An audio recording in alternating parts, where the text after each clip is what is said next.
A 15-year-old boy remains in life-threatening condition after he and two other youths attempted to ride on top of a moving train in Toronto on Saturday night.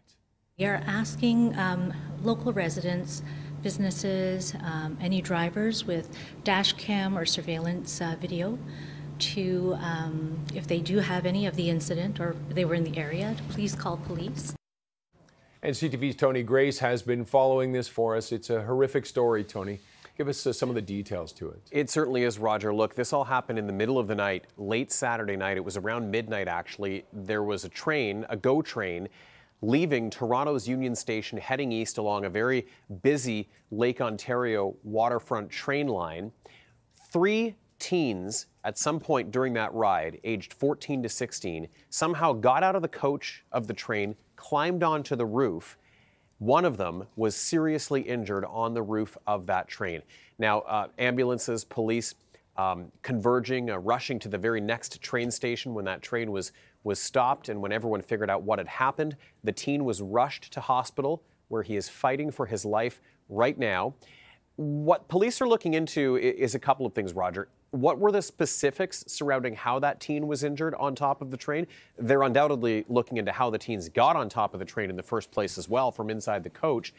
And then also, what led them to do this? Why did they do this? Police pointing yesterday to the fact that there are all kinds of videos out there on social media now showing stunts like what we're seeing here, where people are getting on top of trains. Some people are even calling it train surfing, and filming videos and sharing them, and in some cases being spotted. This was filmed from an expressway from someone in a vehicle. And then this scene here is last year in Toronto when a teen was killed after getting on top of a moving subway train. So this is out there. It seems to be happening, and we seem to be hearing about it with in sort of regular intervals. Very, very disturbing incidents.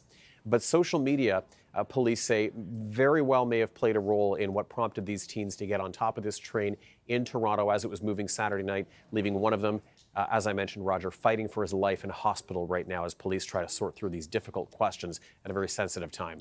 Yeah, and these dangerous stunts that people are doing for social media and the likes that come with it, there's a concern about this, isn't there? Yes, because now you have a generation of teens who've grown up looking at their smartphones, who've grown up watching viral videos, being influenced by what people are doing on social media, and now it's translating into real life decisions as they're reaching the age where they're old enough to make these decisions. I spoke with a leading neuroscientist in Southern Ontario. Her specialty is actually researching the impact that social media has on the developing brains, the still developing brains of teens.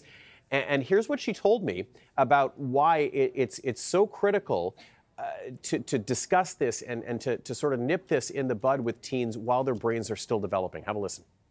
For teenagers, they can be very, very susceptible to these types of rewards, to the point where they're, going to the extremes of novelty seeking and engaging in really dangerous behaviors. But at the same time, they can lack awareness about the consequences due to the lack of the development of these brain regions that are more online in adults. Roger, Emma Durden says that social media platforms and legislators both have greater roles to play in limiting this kind of content, and that this is a real life example of what she calls a public health crisis surrounding screen time, viral videos, social media, all of that intersecting with the still developing teenage brain. And by the way, in the case of this teen who was critically injured Saturday night, Roger, there are reports that as he was on top of the train, he hit something, he came into contact with something and fell. We're working to confirm the exact specifics with Toronto police right now about the details of that injury. A tragic story all around as a family, hopes for a positive outcome here, Roger. Absolutely devastating. CTV's Tony Grace, thank you for that. You bet.